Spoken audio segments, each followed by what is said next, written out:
Почитувани сограѓани, обезбедување на услови за непречено и квалитетно одвивање на воспитно-образовниот процес во основните училишта е еден од врвните приоритети на нашиот 4-годишен мандат. Во таа насока, како најголем приоритет е изградба на основното училиште Крстен Мисирков во оваа населба Ченто.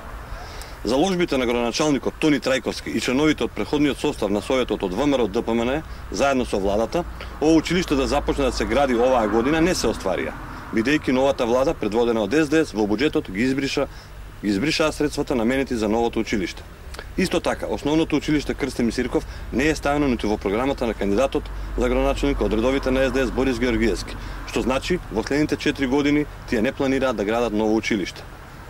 Ние како членови на советничката група на ВМРО ДПМН и Коалицијата за подобра Македонија, заедно со градоначалникот Тони Трајковски, ќе бидеме упорни овој проект да се стави следната година во буџетот на владата. И доколку не успееме, општината ќе најде начин исто така да го изгради, бидејќи имаме за себе веќе реализирано ваков проект со сопствени средства, односно изградбата на основното училиште Григор Пеличев во Железара. Нашата заложба сите деца да имаат квалитетни услови за одвивање на воспитно-образовниот процес ќе ја продолжиме во наредните 4 години.